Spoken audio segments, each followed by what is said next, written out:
micrófono. Amén. Mi nombre es Pablo Dávila, también soy de la isla de Puerto Rico. Amén. Una bella isla en el Caribe. Amén. Maravillosa isla, donde también hay santos. Lo maravilloso de la isla de Puerto Rico es que están las iglesias allí. Amén. Y estamos aquí disfrutando junto con todas ustedes. Es una bendición estar aquí. Es mi primera vez en Ecuador, así que qué bendición que haya sido con las hermanas. Qué bendición, ¿verdad? En el mensaje anterior, nuestro hermano hablaba de la importancia de las hermanas. Y vamos a volver un poquito a hablar de eso e ir por algunos de los versículos que nuestro hermano cubrió anoche, enfatizando algunos puntos. Si usted se fija, el himno que cantamos dice que estamos aquí por el recobro del Señor. Muchas veces eso lo podemos tomar como una frase, pero cuando yo digo que estoy por el recobro es que yo quiero que la vida de Cristo se recobre en mí. Es que yo quiero que se recobre el cuidado con los niños, el cuidado con los jóvenes, el cuidado con los universitarios, el cuidado con los matrimonios jóvenes. Yo quiero que el Señor recobre la vida de Cristo en toda esa conducta, en todos los servicios, en todos los servidores. Estoy aquí por eso, por recobrar la vida de iglesia adecuada. ¿Okay? Así que, ¿qué tal si vamos al mensaje, al bosquejo número 1, el mensaje 2? Yo voy a estar mencionando algunos versículos, como dije anteriormente, y usted lo copia. Cada vez que yo cito un versículo, cópielo, porque por un error nuestro no copiamos las referencias bíblicas. Sino, es error involuntario.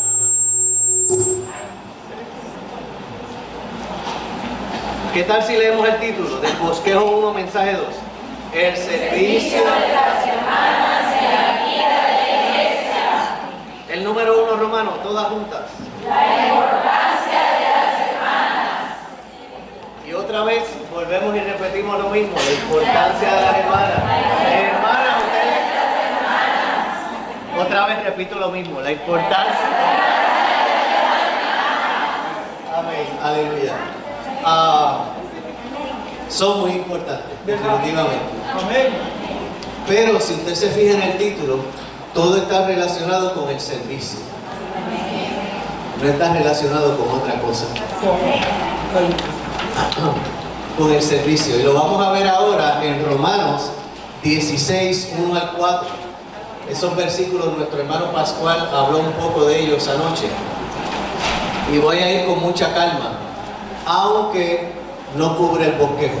Espero cubrir todo el bosquejo, pero quiero ir con mucha calma con estos puntos. Romanos 16, 1 al 4 dice: os recomiendo nuestra hermana Febe, la cual es diaconisa de la iglesia que está en Cencrea, que la recibáis en el Señor como es digno de los santos, y que la ayudéis en cualquier cosa que necesite de vosotros, porque ella ha sido protectora de muchos. Protectora. ¿Qué son las hermanas? Protectoras. Es que así son las mamás. Mi mamá eso era conmigo, muchacho. ¿Ah? Así es el amor de una madre. ¿Cuánto protege a los hijos? Como la gallina a los pollitos. Protectora. Y de mí en particular, saludad a Prisca y Aquila, mis colaboradores en Cristo Jesús, que arriesgaron su vida por mí, a los cuales no solo yo doy gracias, sino también todas las iglesias de los gentiles. Voy a leer algo. Febe representa el espíritu de servicio en la vida práctica de la iglesia. Lo que representa esta hermana es el espíritu de servicio. ¿Cuánto necesitamos orar? Señor, recobre en mí el espíritu de servicio. El espíritu de servicio. Que el Señor lo ponga. Estaba compartiendo con los hermanos que en una ocasión, hace muchos años atrás, un hermano se nos acercó a Pascual y a mí, y nos decía: Hay una situación en la iglesia local y necesitamos que ustedes sirvan con los jóvenes. Y yo le decía, yo no tengo carga por los jóvenes.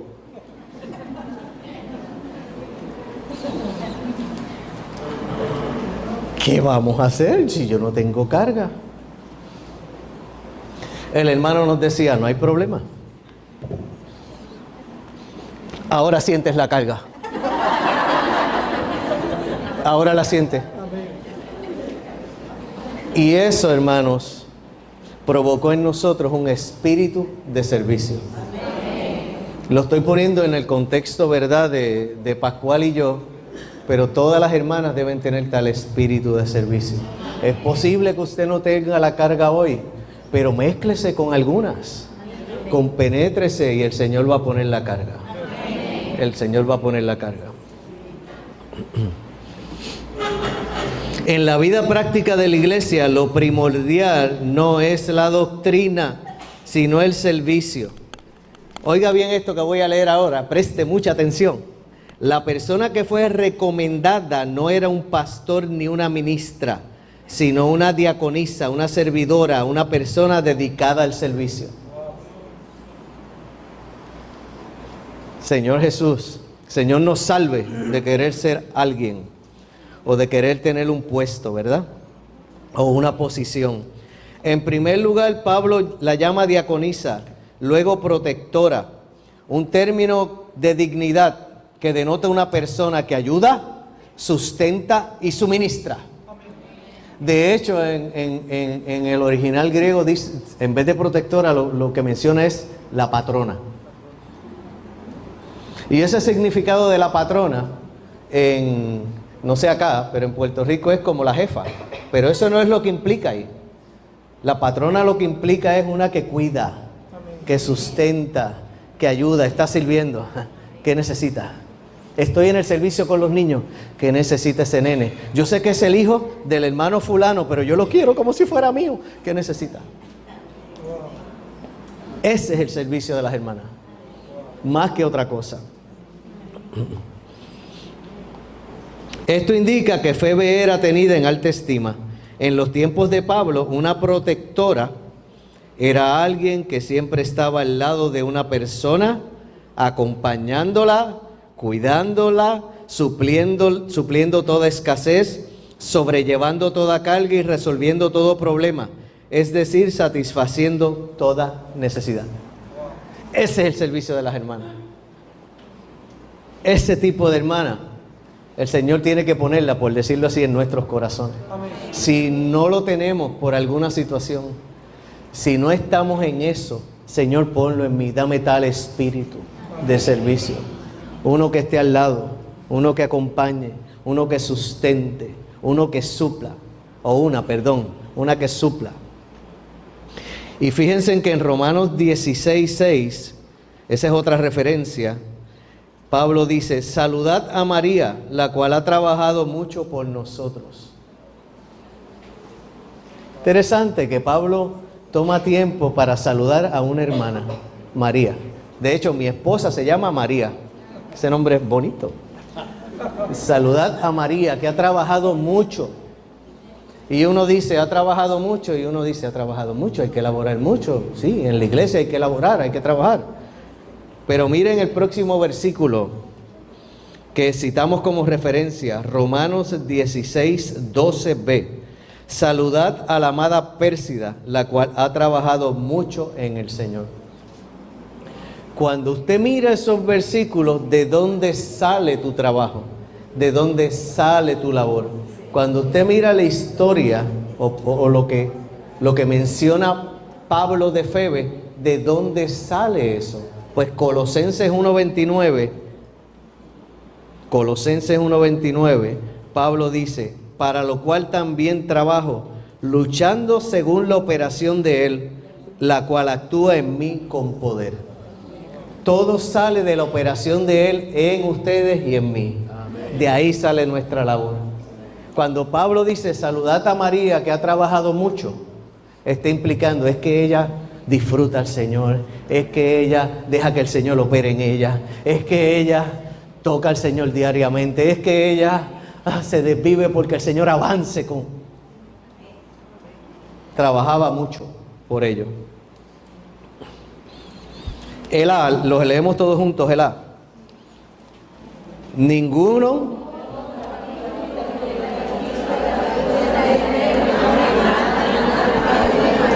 otra vez, ningún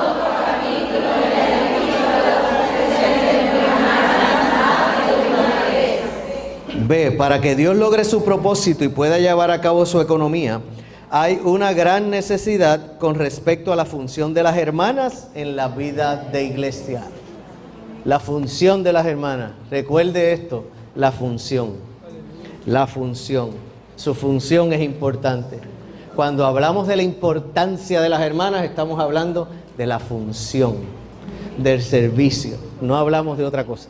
¡Aleluya! Señor Jesús.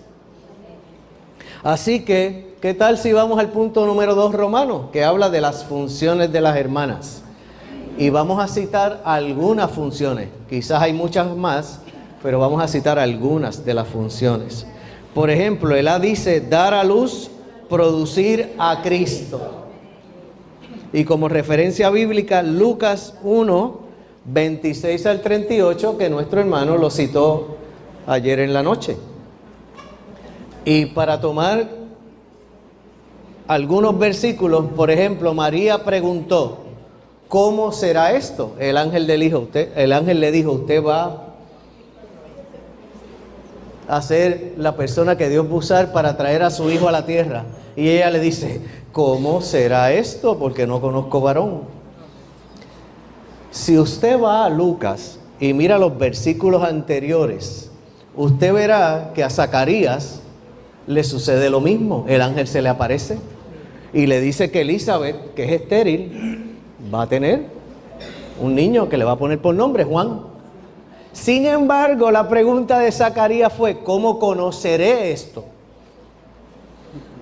Interesantísimo, porque uno siempre se cuestiona, pero ven acá, Zacarías se le apareció al ángel, fue básicamente como la misma historia, por usar una palabra, pero a él se quedó mudo y María siguió adelante. ¿Qué pasó aquí? Pues es la pregunta, hermanas, es la pregunta. Zacarías preguntó, ¿cómo conoceré? ¿Cómo yo conoceré? Yo quiero que tú me des una señal. ¿Cómo yo voy a conocer que eso es verdad? Dime. Sin embargo, María dijo, ¿cómo será? ¿Cómo tú lo vas a hacer? ¿Cómo va a ser el proceso? Yo no conozco varón, pero ¿cómo será? ¿Cómo se va a hacer? El ángel le explicó cómo se va a hacer. Y al final, ¿qué es lo que dice María, que leímos anoche? He aquí, pues claro.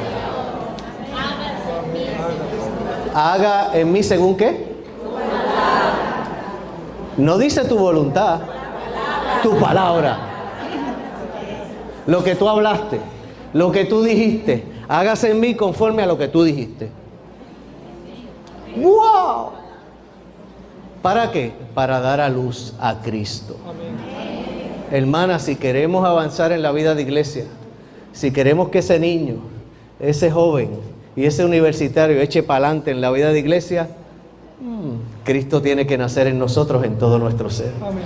Tiene que arropar nuestra mente, nuestras emociones, nuestra voluntad. Para eso tenemos que decir, Señor, he aquí tu esclava. ¿Qué es lo que tú quieres hacer conmigo? ¿A dónde tú quieres que yo vaya? ¿En qué servicio tú me quieres? ¿En dónde? ¿Con quién? ¿Con quién me compenetro? ¿Con quién me mezclo? Eso tiene que estar constantemente en nosotros. De tal manera que Cristo pueda ser impartido.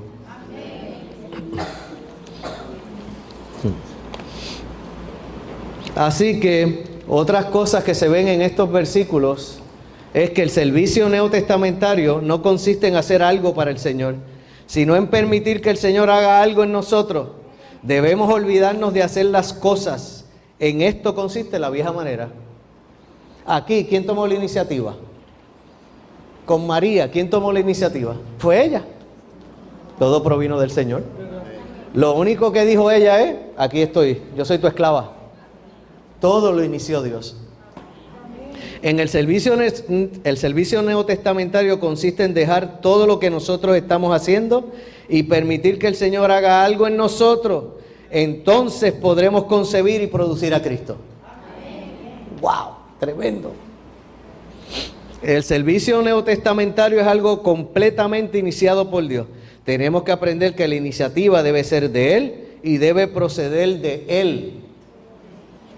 El servicio neotestamentario es simplemente un servicio que consiste en concebir a Cristo del Espíritu Santo. No es un asunto compuesto de conocimientos, letras, regulaciones, pensamientos, imaginaciones ni sueños, sino del Espíritu Santo. Hace como 2 semanas atrás estuvimos reunidos en nuestra localidad los que sirven con los niños. Hay un grupo como de 15 hermanos más o menos. Y estaban hablando cómo distribuir los grupos por edades. Estaban hablando cómo distribuir las lecciones. Y debido a que estábamos estudiando para este mensaje, yo tuve la oportunidad de estar allí y decirles: hermanos y hermanas, ¿quién inicia esto? ¿Cuánto tiempo pasamos juntos orando? ¿Ha sido Cristo producido en usted para que cuando usted le dé la lección al niño, el niño pueda tener algo de impartición de Cristo? ¿O el joven o el universitario? ¿Es esa lección que tú le vas a dar al niño algo que vino a ser parte tuya? ¿O simplemente eres como un maestro que lo estudiaste y se lo imparte? La esfera con la cual laboramos y servimos es otra cosa, no tiene nada que ver con este mundo. Sale de Cristo y se imparte Cristo. Pero si ni siquiera oramos juntos o nos sumergimos en la lección buscando qué es la necesidad de esos niños y de esos jóvenes, qué difícil es que nuestro servicio sea el adecuado. Yo tengo mucha carga con esto y hace años vengo ahí con los servidores y yo sirvo en la universidad con los jóvenes universitarios. La necesidad que hay de juntarnos a orar. Una de las cosas que más tienen que hacer las hermanas es juntarse a orar. Señor, tenemos este servicio, ¿cómo ir adelante? Señor, inícialo tú. Señor, tenemos esta lección el próximo domingo con estos niños. ¿Qué tú quieres que hablemos? De esa lección, ¿qué es lo que ellos necesitan? Señor, nos abrimos a ti. ¿Cuánto necesitamos orar? ¿Usted sabe por qué tenemos que ser de esta manera? Lean el punto B. Cultivar.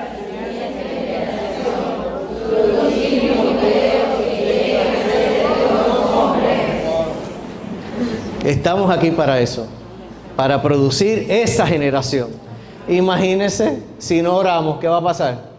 Si no nos mezclamos, si esos niños o jóvenes o universitarios no se nos meten en el corazón, no hay forma. Estaremos repitiendo la misma historia que se repite, que se hace ¿verdad? En la cristiandad. Repetiremos la misma historia, simplemente le damos algo, los entretenemos, le damos una lección y adiós, nos vemos. Pero ¿dónde está lo que Pablo habla con relación a Febe? Ella me suministra, ella fue protectora mía, estaba ahí al lado mío acompañándome. ¿Dónde están esas Marías Pérsidas y Febes en la vida de iglesia? Que luchan por sus niños, luchan por sus jóvenes, luchan porque los universitarios vayan adelante y lleguen a ser los Timoteos que la iglesia necesita. ¡Wow! Aleluya. Segunda de Timoteo 1:5. Trayendo a la memoria la fe no fingida que hay en ti, la cual habitó primero en tu abuela Loida y en tu madre Eunice, y estoy persuadido de que en ti también.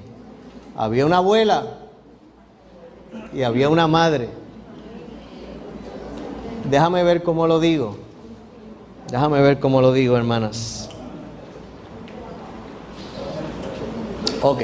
En la vida de iglesia se necesitan muchas abuelas y muchas madres. Y estoy hablando en el sentido espiritual. Los niños, vuelvo y repito, estoy repitiendo mucho ese asunto. Los niños, los jóvenes, los universitarios necesitan abuelas y necesitan madres. Ellos no necesitan una buena maestra, ellos necesitan abuelas y madres que se preocupen por ellos, que cuiden por ellos y que los acompañen cuando más los necesitan. Podemos tener muchos de afuera que llegan, pero no queremos que ninguno se nos vaya por la cocina. Y nos ha pasado que hoy no están entre nosotros. Y los vimos desde pequeños y de momento no están aquí. ¿Qué pasó? Tenemos que luchar hasta lo máximo. Por eso me gusta mucho y lo estoy repitiendo. Cuando María le dijo al Señor, he aquí tu esclava. Esto es un sacrificio. Es entregarnos por el resto de nuestros días con tal de que se produzcan los Timoteos, una siguiente generación que traiga al Señor de regreso. Si bien toda la generación de Pablo tuvo que ser rescatada del mundo, la siguiente generación estaba compuesta de personas como Timoteo, que procedían de las mismas familias que conformaban la iglesia. No debemos esperar que los que son añadidos siempre procedan del mundo. Debemos esperar que la segunda generación, hombres como Timoteo, procedan de nuestras propias familias. El Evangelio de Dios sí salva a los hombres que se encuentran en el mundo, pero también debemos atraer hombres como Timoteos. En mi localidad también hay una familia que tiene 3 varones. Uno tiene como 9 años, no, como 11 años, el otro tiene 7, 8 años y el más pequeño tiene 5 años. Y cuando yo los vi, a la luz de todo esto que estamos hablando, yo hago, wow, este tiene 9, 10 años. De aquí a 8 años ya está en la universidad. ¿Qué vamos a hacer? El tiempo se va volando. Señor, quizás sea uno que colabore conmigo cuando yo tenga 70 años de edad. Hoy tengo 61. 70 o 75 años, Él va a estar al lado mío. Quizás Él esté conmigo predicando el Evangelio. Pero si no laboro con Él ahora, eso no va a pasar. Eso no va a pasar. Si ustedes, hermanas, no laboran como una abuelita y como una mamá en ellos, ¿qué necesita? Voy a decirle el nombre, Eliezer. ¿Qué necesita? Pues que yo pase por su casa y le pregunte, hola, ¿cómo estás, Eliezer? Bien, ¿cómo te va en la escuela? Bien. ¿Qué clases vas bien? En todas. En todas. Bueno, en esta no voy muy bien. ¿Que quieres venir a jugar al parque? Sí, ok. Necesitan ese tipo de mamá y abuela. Cuando yo estaba con mi abuela, eso era una delicia. Simplemente a mi abuela le gustaba que yo me sentara al lado de ella.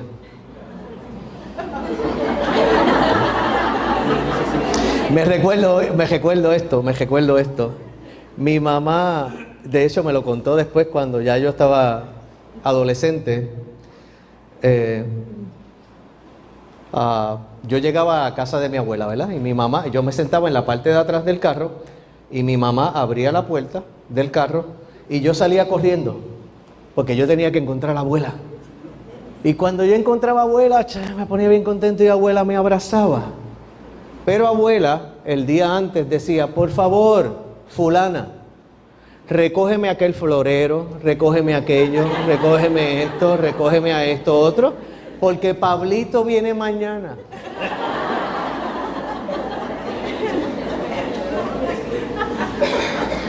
¿Qué le estoy diciendo? Si usted quiere ser una abuela en la vida de iglesia tiene que estar dispuesta a que se le rompan las cosas en la casa.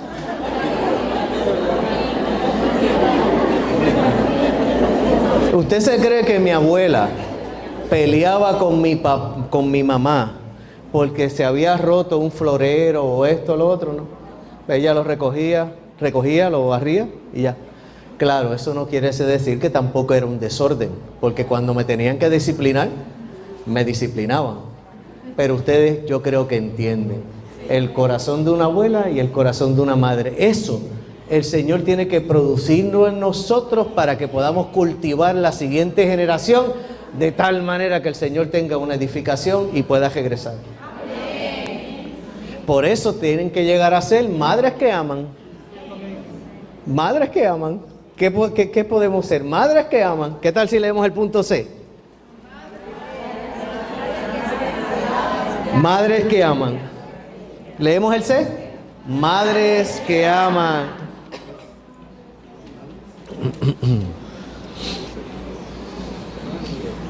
Primera de Juan 4:8b.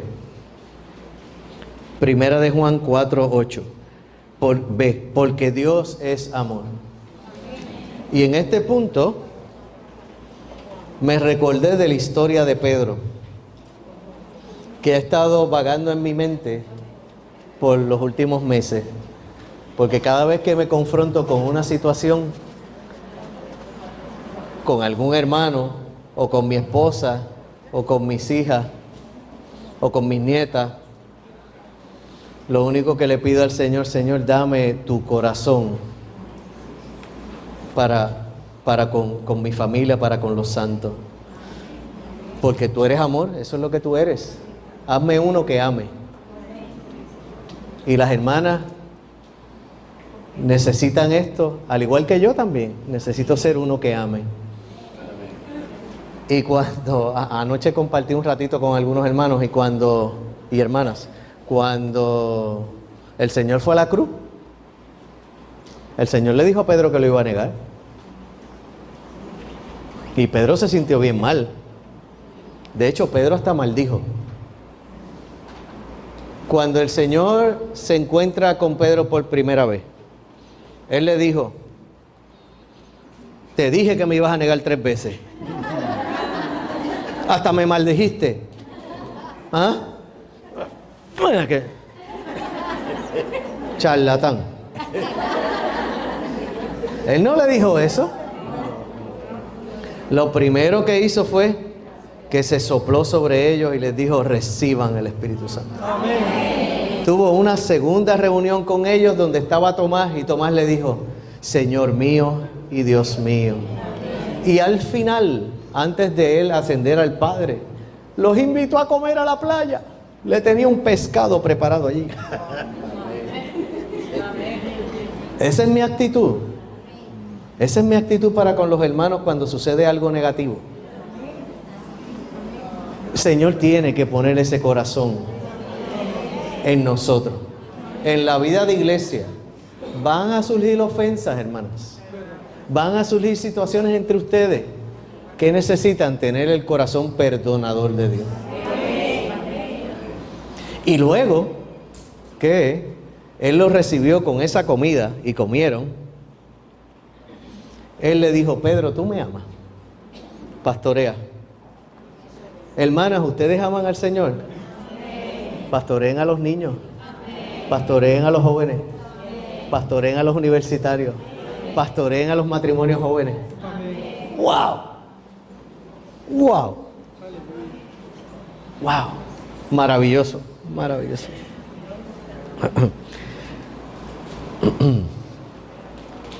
Voy a repetir algunos versículos que se dijeron anoche para que sigan grabándose en nosotros. Juan 19, 25 al 27. Estaba junto a la cruz de Jesús su madre, y la hermana de su madre, María, mujer de Cleofas, y María la Magdalena. Entonces Jesús, viendo a su madre y al discípulo a quien él amaba, que estaba presente, dijo a su madre: mujer, he ahí tu hijo. Después dijo al discípulo: he ahí tu madre. Y desde aquella hora el discípulo la recibió, ¿dónde? En su casa. Juan 19, 25 al 27. Aquí no hubo una adopción, aquí hubo una transferencia. Y lo interesante del caso es que María, la madre de Jesús, se convierte en la madre espiritual de Juan. Pero Juan no tenía madre.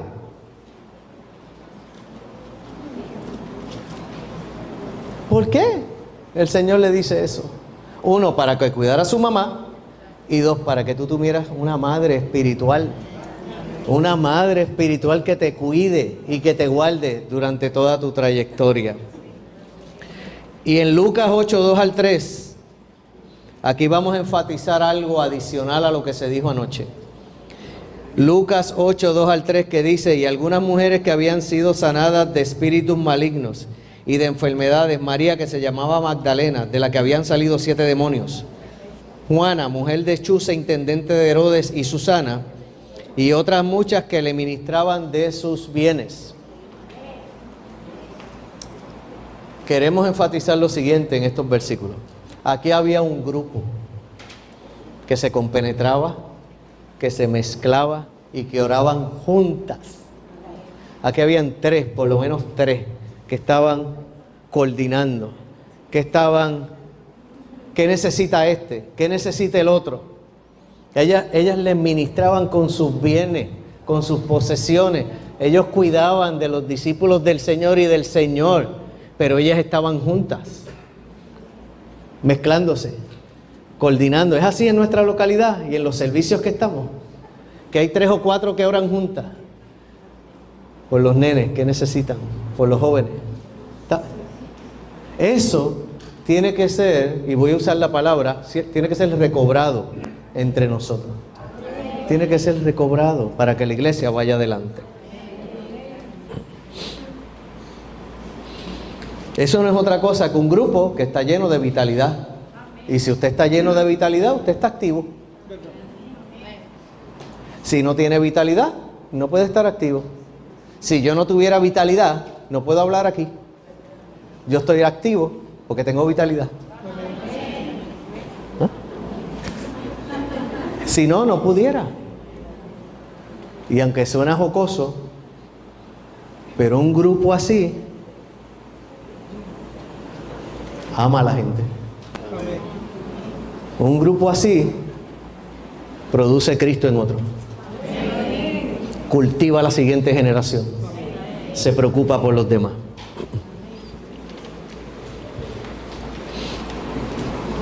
En el 1948, el hermano Ni dijo en su entrenamiento a los santos, y en especial a las hermanas, que debían ser madres para otros santos jóvenes. Muchas hermanas pueden tomar cuidado de 2 o 3 hijos en el espíritu.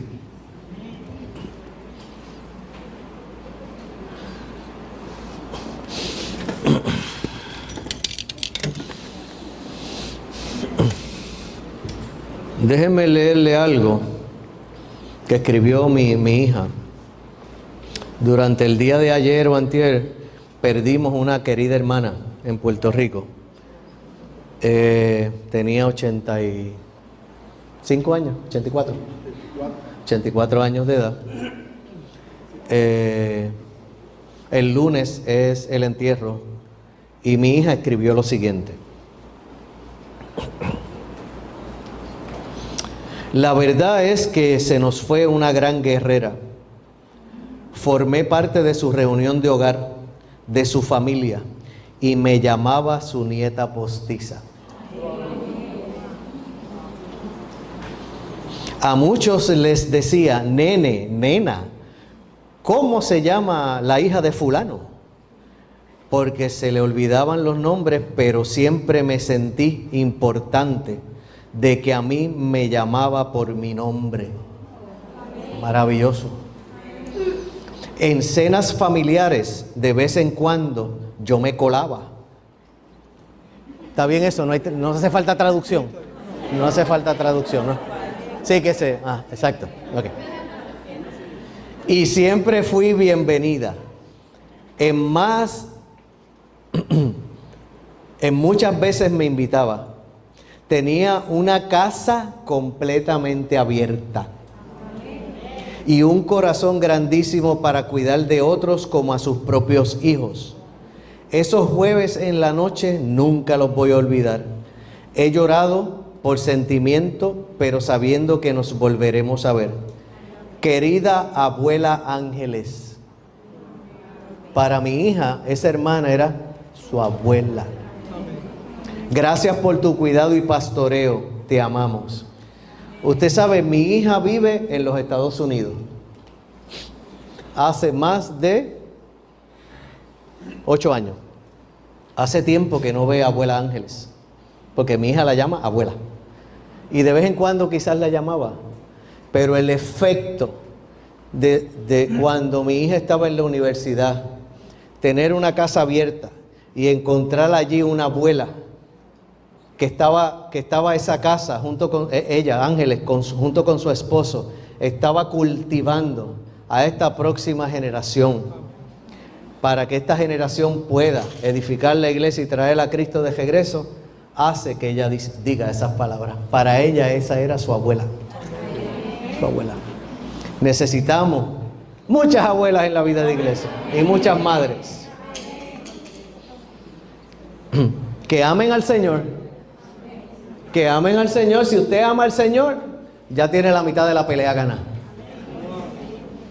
Por eso el próximo punto dice amar al Señor. Y vamos a estar en Juan 20 del 10 al 18. Juan 20 del 10 al 18 y esto sí quiero, si usted tiene la Biblia, que lo busque. Yo lo voy a ir leyendo poco a poco. Poco a poco.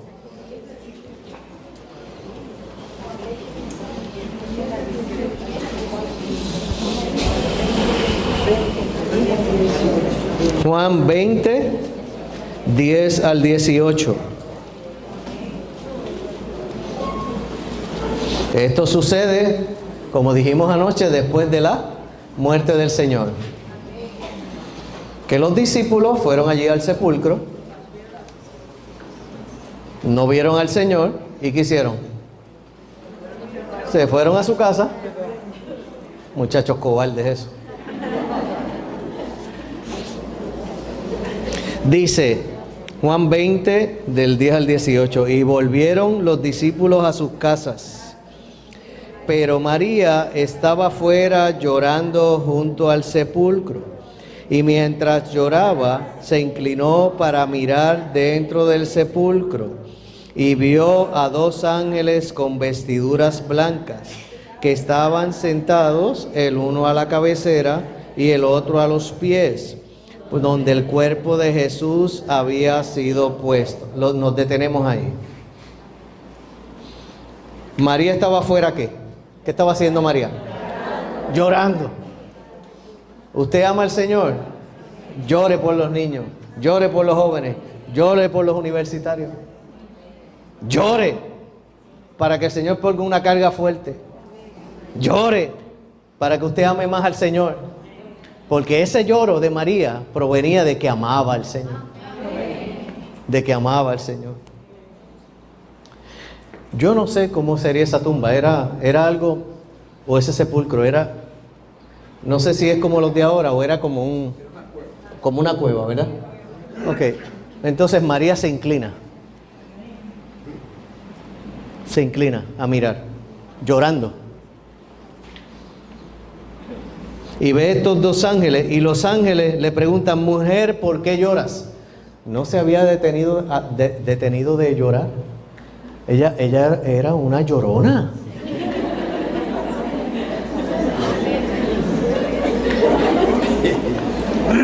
Dios mío. Somos así amando al Señor. Somos aquellas que lloran y lloran.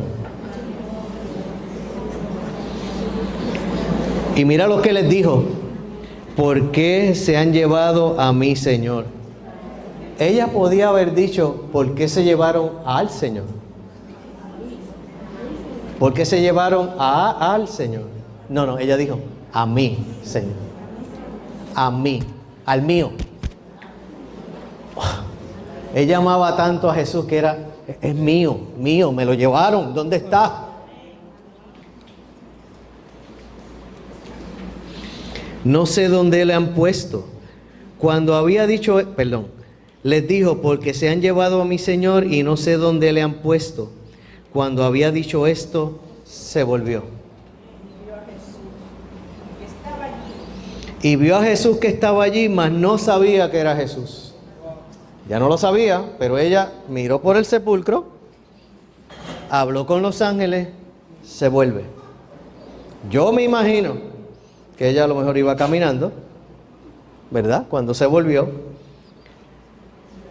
Y Jesús le dijo, mujer, ¿por qué lloras? Se los digo, hermanos, era una mujer que lloraba constantemente. Hermanas, perdón. Estaba llorando todo el tiempo en ese evento. ¿Por qué lloras? ¿A quién busca? Ella, pensando que era el hortelano, le dijo, Señor, si tú lo has llevado, dime dónde lo has puesto y yo lo llevaré. Su amor era tan grande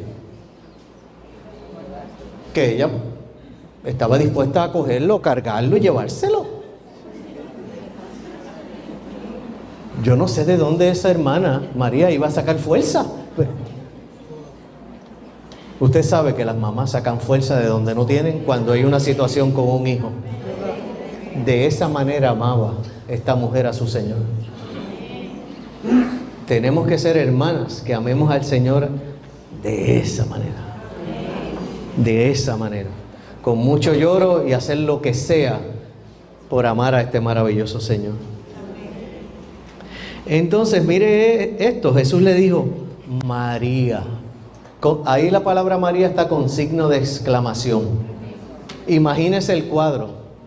Ella estaba aquí, miró, habló con los ángeles, se volvió, infiero que va caminando, empieza a hablar con el hortelano, y cuando el hortelano, que Jesús le dijo, María, ella hace, Raboni.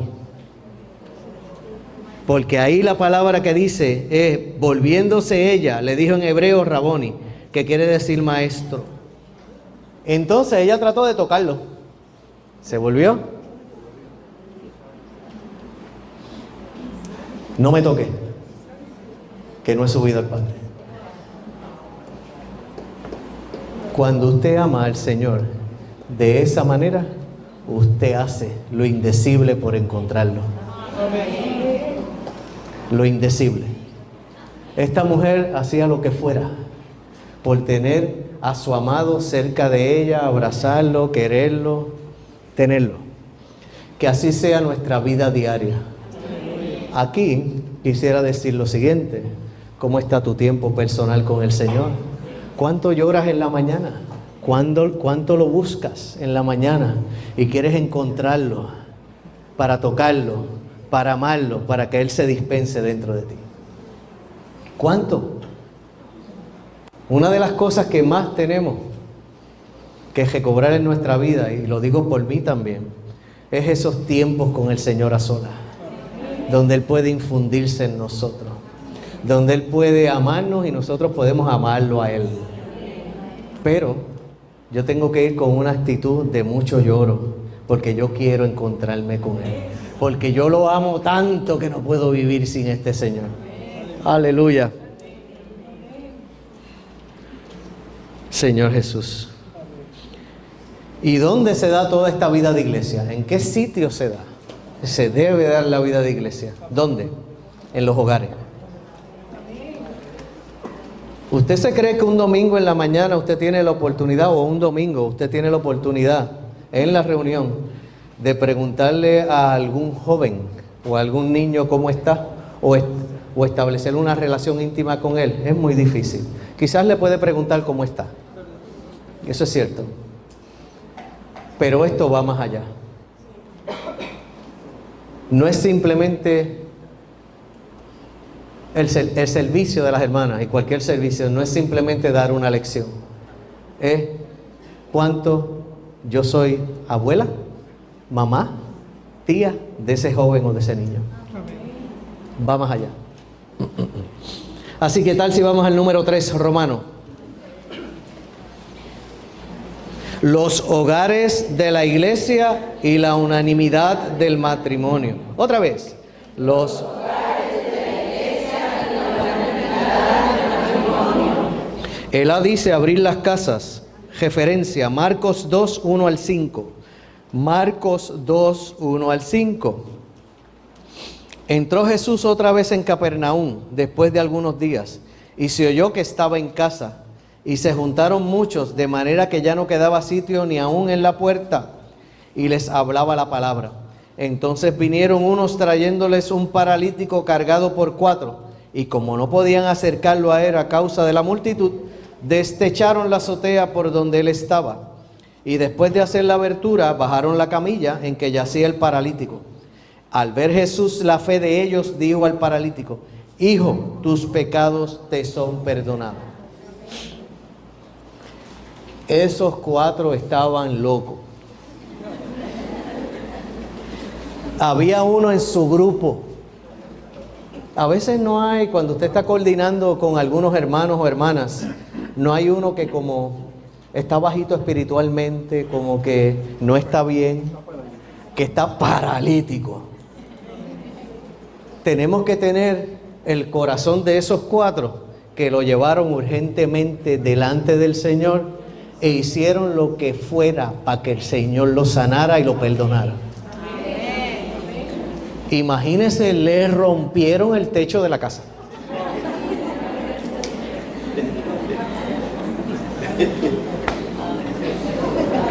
Y ellos hicieron algo atrevido. Algo que a lo mejor por mi mente no hubiera pasado. Pero ellos estaban tan desesperados por su compañero de grupo, por aquellos con los cuales yo estoy coordinando para servir juntos. Este que está conmigo, que no está bien en el Señor, yo necesito traerlo a Cristo para que Cristo me lo sane. ¡Guau! ¡Qué cuadro maravilloso! ¿Usted se cree que al Señor le importó que le rompieran el techo?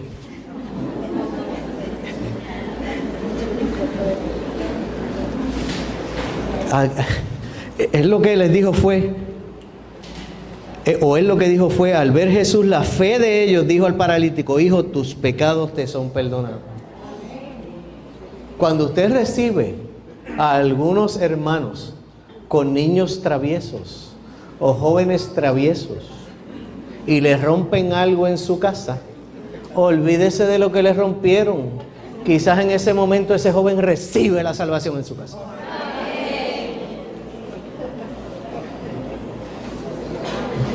Maravilloso este cuadro. Claro, la Biblia no describe qué pasó después con el techo de la casa, pero me imagino que hubo que repararlo. En una ocasión, estando yo de visita en la casa de mi hija, y uso el ejemplo de mi hija porque es lo que estoy viviendo o vivo, o las experiencias que he tenido con ella. Ella recibió una pareja de hermanos nuevos en su casa que tenían 2 niños traviesos. Cuando ella los ve entrar a la casa, dice: Oh my God, oh Dios mío.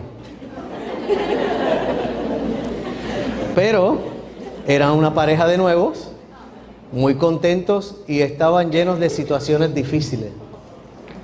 Y el esposo de mi hija es un hermano que se crió en Denver, Colorado, y es de trasfondo alemán, muy estricto en muchas cosas, estricto, pero un hermano, maravilloso. Y comenzaron a jugar en la casa mientras los papás comían y compartían y oraban, estaban jugando con mi nieta. Y uno de ellos cogió la crayola y en la pared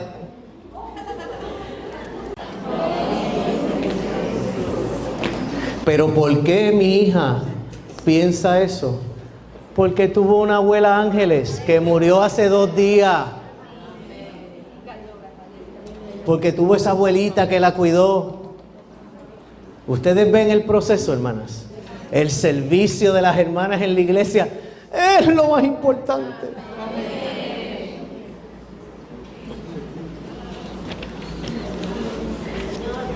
Aleluya. Y Hechos 12:12, que también lo mencionamos anoche, y cuando se dio cuenta de esto, llegó a casa de María, la madre de Juan, el que tenía por sobrenombre Marcos, donde muchos estaban reunidos orando. Pedro no llegó al local de reunión. Pedro no llegó a la sinagoga. Pedro llegó a la casa de María. Ahí no dice a la casa de Juan, a la casa de José, a la casa de Pedro, a la casa de María, a la casa de una hermana. Por eso la importancia de las hermanas, porque las que abren las casas son las hermanas. B. Se necesita edificar las reuniones de hogar para que la iglesia sea fuerte. Las casas son el fundamento y la base para todas las actividades relacionadas a la manera ordenada por Dios. 1. El corazón de la manera ordenada por Dios es traer las reuniones a los hogares. Hay una manera, uno habla de eso, ¿verdad? La manera ordenada por Dios. Pero eso es lo que está en Hechos de los Apóstoles. Pedro predicó el Evangelio en aquel momento. Se convirtieron 3,000. ¿Dónde los cuidaron? ¿Dónde? ¿En la sinagoga? No, en las casas. En las casas. Ellos partían el pan de casa en casa. Y hallaron favor con todo el pueblo. Así que su casa es importante. Tu casa es importante. Su casa es importante. Abran sus casas para recibir a los niños, a los jóvenes, a los universitarios. No poder traer las reuniones a los hogares es un gran fracaso. Es un gran fracaso. Repetimos la historia del cristianismo.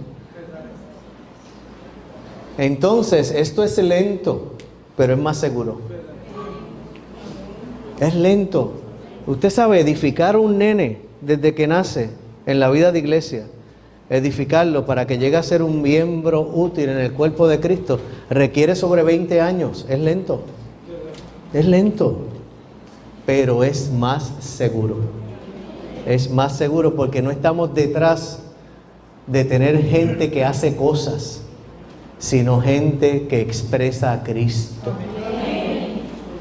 Gente que vive a Cristo. Gente que en su vivir cotidiano y diario se ve Cristo.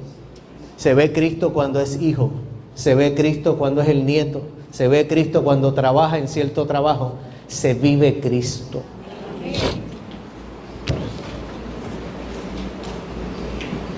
Ay, ¿dónde estoy? El 3. Los santos de la iglesia inicial tenían como práctica reunirse en sus casas. Es necesario tener las reuniones de hogar para poder ganar el aumento. 4. No necesitamos trucos para predicar el evangelio. Solo debemos orar, predicar la palabra y abrir los hogares. Los hogares necesitan estar preparados día y noche. ¿O es que acaso cuando su hijo se enferma a las 3 de la mañana y usted tiene que llevarlo al hospital, usted dice, ay no, es muy temprano? No, enférmate a las 6 de la mañana. Usted no hace eso. Con los hermanos debe ser igual. Cuando un hermano está en una necesidad y le llama a usted a las 2 de la mañana, ¿qué usted debe hacer? ¿Qué debe hacer? ¿Se levanta o no se levanta? Es bien duro, ¿verdad que sí? No es tan fácil. Entonces vale la pena volver a repetir, ¡he aquí la esclava!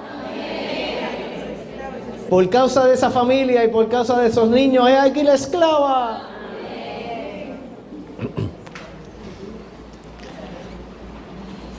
Señor Jesús.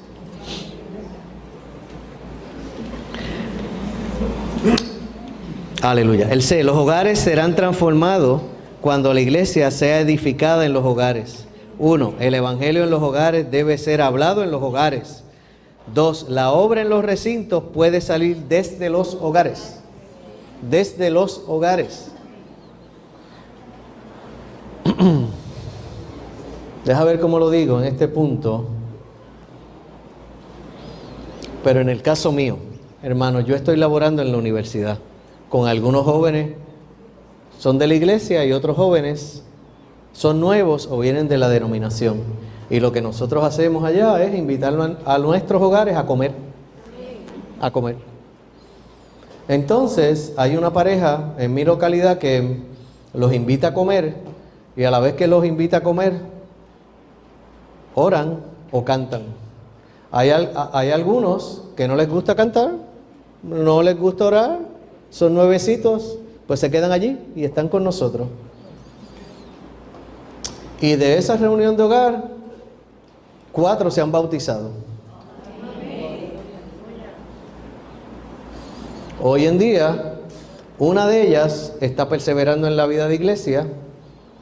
Hay otro que todavía está yendo a esa reunión de hogar, pero está yendo a esa reunión de hogar solamente. Y las otras 2, porque son dos jóvenes, volvieron a su ciudad natal y están allí con sus papás, pero no se están reuniendo al momento. Estamos ahí orando por ellas. Lo que quiero decir, la obra de los recintos puede salir de los hogares. Aquí hay jóvenes universitarios. ¿Cuántas veces se invitan a los hogares? A los hogares, a comer, simplemente a tomar café y un pancito. A los hogares, a conocerse. Y llega el momento que él quiere invitar a su amigo, no a la reunión del domingo, al hogar. Y el hogar llega a ser el centro de su actividad. Y eventualmente va a llegar a la reunión de la mesa y a la reunión del profetizar. Pero todo comienza en los hogares. Esa es nuestra experiencia en cuanto a la labor con los jóvenes universitarios. Eso puede pasar con los niños. Me recuerdo de un hermano en Taiwán que nos decía que su hijo invitó a un amigo a la casa.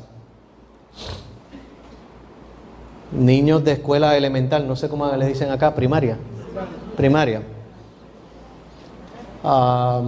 Y simplemente el papá prepara allí algo para que los niños coman. Eventualmente, los papás del niño quisieron conocer a esta familia, porque eran compañeritos de escuela. Y ahora la reunión de hogar de este hermano es con esa pareja nueva, porque ellos recibieron al Señor y están allí. Así que de los hogares pueden pasar tantas cosas.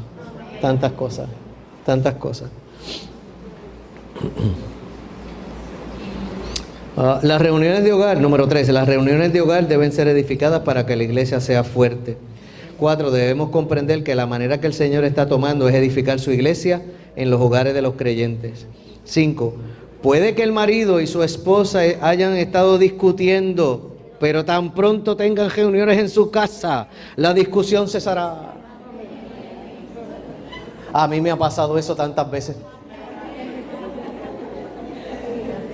Tantas veces. Discutiendo con mi esposa y de momento llega el hermano: Santo, aleluya, llegué. Yo, amén. Amén. Y mi esposa allá en una esquina. De momento empezamos a bregar con la comida y usted sabe cómo es esto, ¿no? Se hace: mi amor, ¿me perdonas?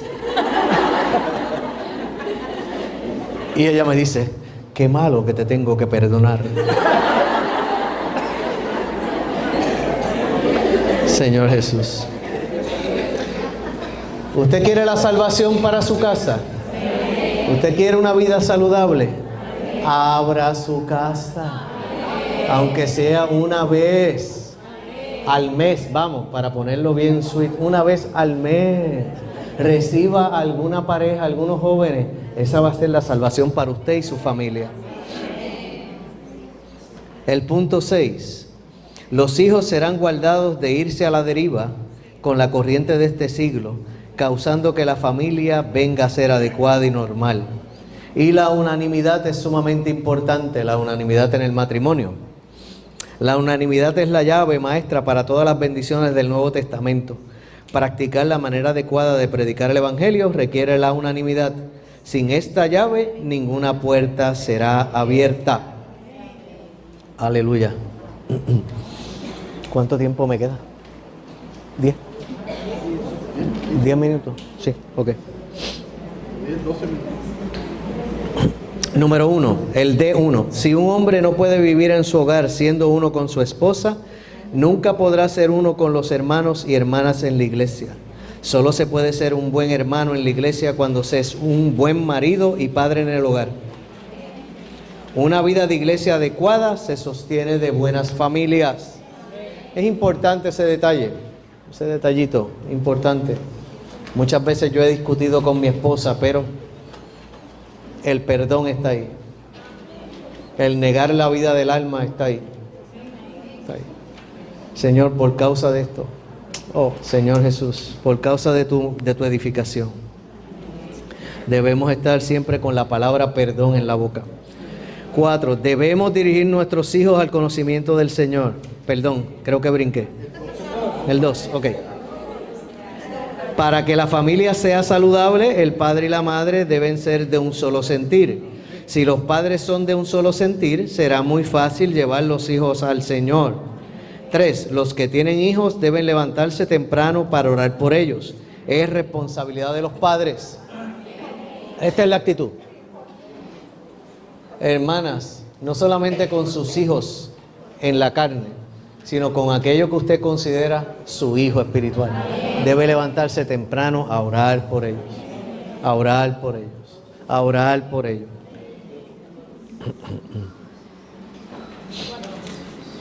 Y el punto aquí es el de un solo sentir. La referencia aquí es Filipenses 1:27, Filipenses 2:14 y Filipenses 4:2. En muchas ocasiones yo regañaba a mi hija de cierta manera que a mi esposa no le gustaba. Y cuando yo terminaba de regañarla, que mi hija ya se había alejado, ella me hacía...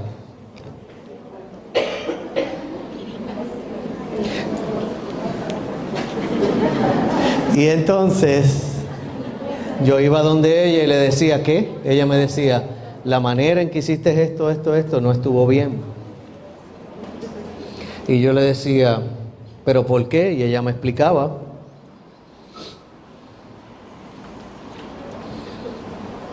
Y ese tipo de cosas hizo que nos compenetráramos. Ese tipo de cosas hizo que fuéramos de un solo sentir. Pero nunca yo vi a mi esposa delante de mis hijas decir algo contrario a lo que yo decía. Pudiera estar mal, ella tragaba gordo y luego aparte ella me lo decía. La unanimidad es bien importante en la crianza de los hijos. Y aun cuando estamos en el servicio, hermanas, con los niños, con los jóvenes, con los universitarios, el servicio que sea, es bien importante la unanimidad. Pero esto no se da si usted no tiene tiempos con el Señor, si usted no se levanta temprano, si usted no está tocando al Señor, si usted no ama al Señor. Bien difícil. Porque el centro de todo esto es la casa. Es la casa. Debemos dirigir a nuestros hijos al conocimiento del Señor. Número 4. Ninguna familia podrá avanzar sin la oración, sin la lectura de la palabra, en especial aquellas familias con niños. Nuestra opinión es la mayor y más difícil frustración a nuestra vida matrimonial. Debemos aprender a condenar, negar y despreciar nuestra opinión. Negar nuestra opinión es negarnos a nosotros mismos. Hace poquito que yo pasé una experiencia con mi esposa. Ella da una clase. Es profesora y da una clase en cierta ciudad, en cierta universidad allá en Puerto Rico y tuve que levantarme ese día bien temprano en la mañana porque ella tiene una rodilla lastimada y no podía guiar el carro. Y salimos a las 6:30 de la mañana. Y está todo el día en la universidad dando clases y como a las 4:30 es que salimos de la universidad, ¿verdad? Para nuestra ciudad. Para ustedes quizás 45 minutos a una hora no es lejos, es cerca. Pero para nosotros que vivimos en una islita que cabe como 1000 veces en Ecuador. Es más, yo le pregunté a Valdemar cuánto era la población de Guayaquil y él me dijo casi 3 millones. Puerto Rico son 3.200.000, o sea, Puerto Rico sería como Guayaquil. Pues 45 minutos a 1 hora para nosotros es un poco lejos. Y salimos de la universidad en la tarde y vamos llegando a un supermercado, a un Walmart, a comprar ciertos víveres. Y de momento ella me dice, ¿y el celular? Y yo le digo, ¿cómo que el celular? ¿Dónde está? No encuentro mi celular. Y yo, pues no sé, lo habrás dejado en la universidad. Ay, pero es que yo necesito el celular porque ahí tengo copiado ciertas cosas de la clase. Y por dentro, yo empecé. No me digas que tengo que virar para la universidad.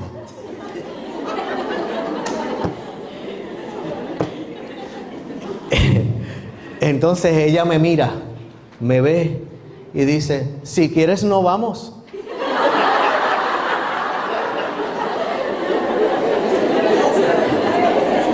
Y yo le digo, pero si no he dicho nada. Y ella me dice, con la mirada es suficiente. Y ahí estaba yo. Empezamos a buscar en el carro y no se encontraba. Y en el celular hay una aplicación que se llama Find Me. Búscame en español, ¿verdad? Y cuando lo buscamos aquí, el celular estaba en algún sitio en la universidad, ¿verdad? En la universidad. Y yo le digo a ella, yo creo que se te cayó en el estacionamiento, pero está allí. Así que vamos. No, pero si tú quieres, no vamos. Chica, vamos, no te preocupes, yo voy, está bien. Ok, pero si no quieres, no vamos. El punto es que yo me monto en el carro otra vez, le digo, móntate y seguimos. Y fuimos. Y encontramos el celular tirado en el estacionamiento, allí estaba. Y gloria a Dios que no se lo llevaron. Pero para mí, fue negar mi vida del alma. Realmente yo no quería ir.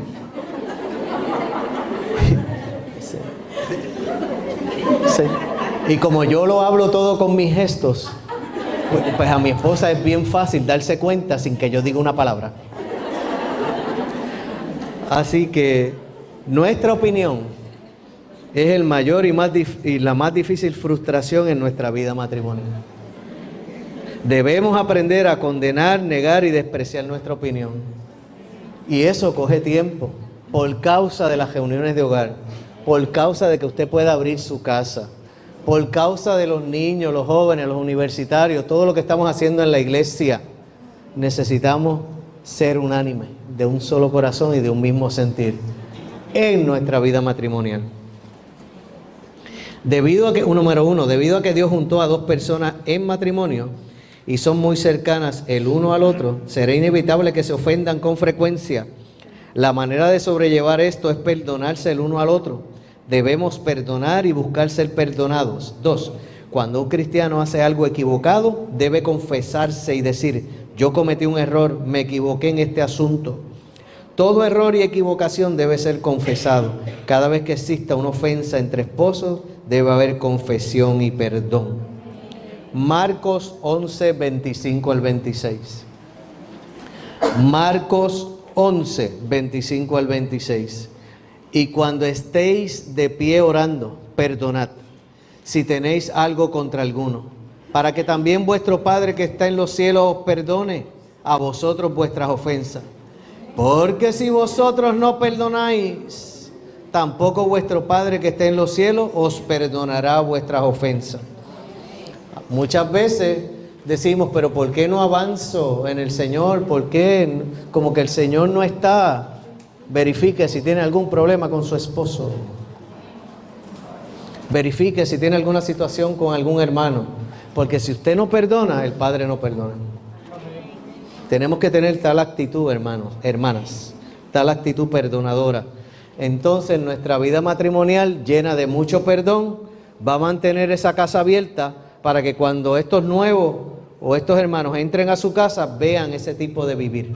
Un vivir normal, que hay situaciones, que a veces se ofenden, que hay errores, pero aprenden a pedir perdón. A pedir perdón. F. La obra terminadora de la cruz debe ser experimentada de manera diaria. Esto hará extremadamente difícil que discutamos con nuestros esposos. Tan pronto como abramos la boca para pelear con el otro, experimentaremos el elemento de la muerte de Cristo operando en nosotros. Por eso fue que no discutí con mi esposa, porque yo decía, Señor, todo esto por dentro, tú sabes, Señor, Señor, Señor, ay, no abras la boca, no abras la boca, no abras la boca.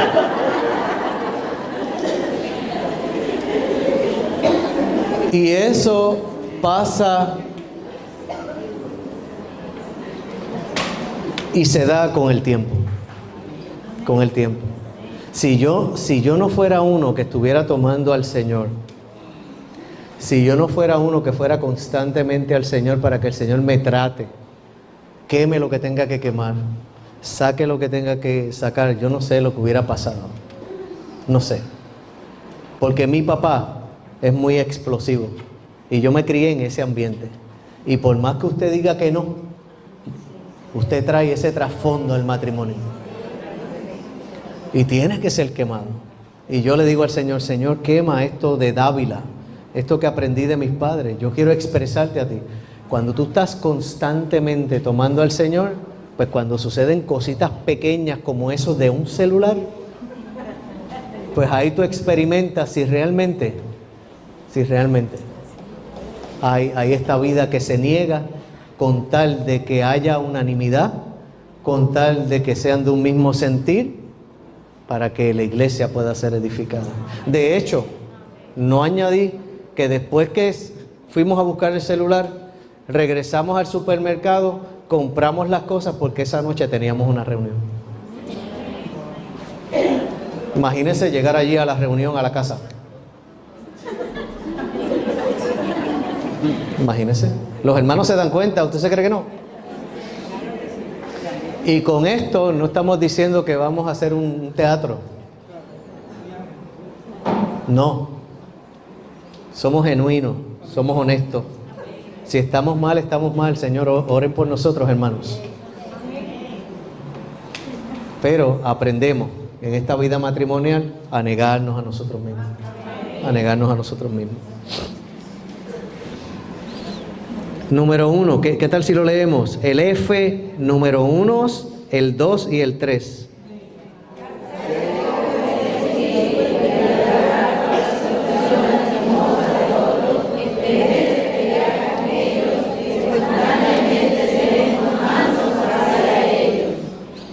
La disposición es el factor negativo.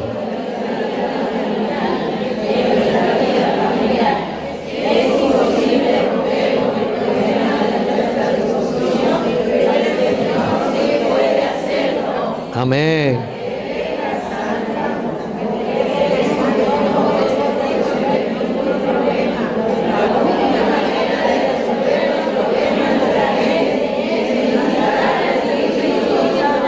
Amén. En el número 3, ahí, al leer la palabra santa.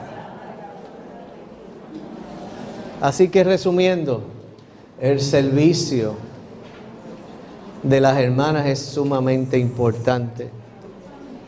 Son aquellas que suplen, están al lado, ministrando. Son aquellas que dan a luz a Cristo como una esclava para que se pueda cultivar la próxima generación. Pero para esto necesitan ser mamás y abuelas que cuidan a esa generación con tal de que el Señor avance. Así que son madres que amamantan y unas que aman al Señor hasta lo sumo. Lloran, gimen y mantienen sus hogares abiertos en unidad con su marido para que muchos puedan ir adelante en el Señor. Principalmente los Timoteos. Hay algunos que vendrán de afuera, pero principalmente los de la casa, para que sean cuidados y pastoreados. Amén, hermanas. Amén. Los hermanos nos dirán cómo hacer.